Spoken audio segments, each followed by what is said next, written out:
I was one of the main obstacles, and I was the main obstacle in coming to the Lord. And then responding to the call of God. I was the main obstacle, nobody else. Fortunately, I'm in good company because that's how it is. And it's not just us, it's in the Bible. Moses was the main obstacle in his life. When God called him, what did he do? What was the biggest obstacle of Moses' calling? Moses was. He said, but, God, I can't. I can't speak. I'm slow speaking. Moses, you're not slow speaking. You're saying all that. God said, forget, it's not about you, Moses. I said, I'll send you and I'll go with you. That's all that you need to know. Who do you think you are anyway to stand in the way of God? Do you think that your weakness is stronger than my power? Moses had to say, who am I? Who did I think I was to stand in the way of God? Turn to your neighbor and say, who do you think you are anyway? Jeremiah, God called him. Jeremiah was the biggest obstacle to Jeremiah. I'm too young, but I can. And God says, forget that. It's not about it. You're not so important that you can stop my will. You're not so powerful that you can stop my will. Naaman, the leper, wash in the Jordan. I will not. Well, because it's such a petty thing. It's that little thing because of his pride. Listen, Naaman, you're the problem. It's not the Jordan River. You're the problem. Get off your high horse and you'll be blessed. God called Peter. What did Peter say? Get away from me. I am a sinful man. The Lord didn't say, oh no, why'd you tell me now? Why didn't you tell me before I chose you?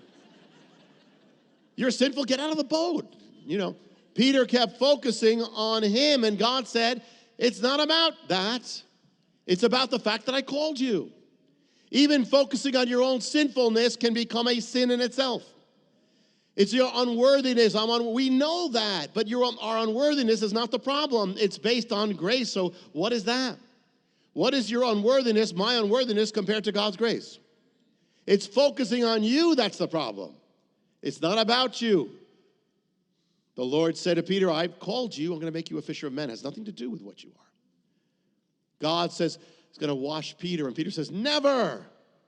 How humble he is. No, how arrogant he is. Peter is again correcting God. How many times does he do this before he gets struck down? He's correcting God. You will never do that. This is wrong. You don't wash me. I know better. My standards are apparently higher than yours. I'm not worthy. No, that's not humble. Get out of the way, Peter. If I don't wash you, you don't have a part in me. Some of you are not serving because you don't feel worthy, or you can't forgive yourself for what you did. But what are you saying? Well, I'm humble. No. You're saying you're holier than God. Why? How can I'm humble? No, it's prideful. God is saying, come. You're saying your standards are higher than God. You're saying, God, I would never use me. Get yourself out of the way. To find out how you can receive more of Jonathan's teachings, to receive special free gifts, or get in touch, go to hopeoftheworld.org or call toll-free 1-800-YESHUA-1. That's hopeoftheworld.org or call 1-800-YESHUA-1. That's 1-800-937-4821. You can also get more at Jonathan Cahn's Facebook page or write us direct at Hope of the World, Box 1111, Lodi, New Jersey 07644, USA. Hope of the World is dedicated to the goal of spreading God's Word and salvation to every land and people. We do this by spreading the Word throughout the world and sponsoring compassion projects to the most poor and needy around the earth.